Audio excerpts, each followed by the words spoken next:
Just wanted to make another observation, somewhat related to the vote that's going to take place in the House today, presumably to repeal the Affordable Care Act. And that observation is about Paul Ryan, the Speaker of the House. I'm not the first person or the only person by any stretch to make the observation that Paul Ryan is one of those people who's like 10 times, 20 times, 100 times more dangerous than Donald Trump. And the reason for that is pretty simple. Paul Ryan actually has a set of beliefs, number one. And number two, Paul Ryan is a lot more dangerous than Trump because everybody laughs at Trump. Everyone knows he's a buffoon. Everybody kind of knows he's a little bit of a laughing stock and doesn't understand policy, doesn't involve himself with policy, and all the rest. Nobody thinks Paul Ryan is a buffoon. And beyond that, beyond the fact that people take him seriously, he has this way of presenting himself which makes you want to take him seriously. You know, he's telegenic and he's neat and every hair is in order and the tie knot is perfect and the suit is perfect. And all of a sudden, it adds a certain level of seriousness and heft to the garbage that he spews. Beyond that, is the fact that Paul Ryan knows exactly what he wants to do. And from a philosophical point of view, it is to totally destroy and eliminate the social safety net for the vast majority of the American people.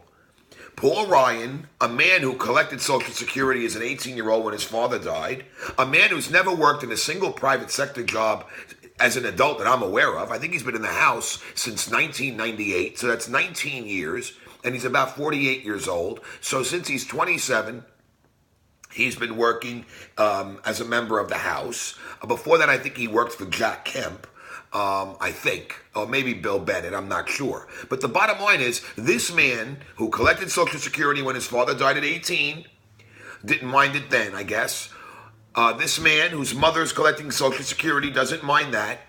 This man who's been sucking the public tit for 20 years as a member of Congress, getting full health care benefits, and I'm sure he gets health care for life if he leaves the job, and all the other benefits that come with being a member of the House. This man wants to eliminate the social safety net for millions of people on Social Security and for millions of people on Medicare. The truth of it is, and we all know it, he was in favor of the Social Security privatization proposal back in 2005 of President Bush, another man who never actually won the White House but got the job. But again, that's a whole other issue that really we might as well hold raffles for this job because obviously you don't have to win the vote of the American people to be installed. But in any event, but he voted in favor of the Bush proposal and is the leading proponent of voucherizing Medicare, giving 65-year-olds down the road a voucher worth, I believe, somewhere in the range of about $7,500, which they can then use to go and buy health care. Because it's so easy to buy a reasonable health care policy when you're 65 years old for $7,500 a year. A virtual impossibility. Odds are a plan like that would probably cost you closer to $15,000 to $20,000. And forget if you had some sort of a pre-existing condition. Who knows if they'd even insure you unless you paid, triple or quadruple the amount. And now with the Affordable Care Act repeal, if they're ever successful, they want to allow insurance companies to charge men and women between the ages of 50 and 64 5 times in premiums what they charge younger people. So in any event, this is what Paul Ryan wants to do. And what I'm wondering, and I don't know the answer, and we'll see in the next weeks and days and maybe months, I guess, is whether or not, if they lose today, if the House votes not to repeal because of a couple of the lunatics in the Freedom Caucus, although I got to say thank you to the lunatics, because interestingly enough, if they vote no, it's better for the left, but that's inside baseball.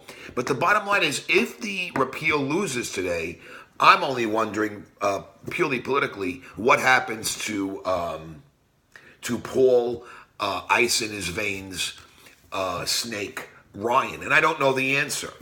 Does the Freedom Caucus force him to step down, or does he lose his job? I have no idea. Does Trump throw him under the bus because Trump is known for abandoning people when they are not really producing for him? And that'll be interesting. Time will tell. Gonna check out. Thanks for listening.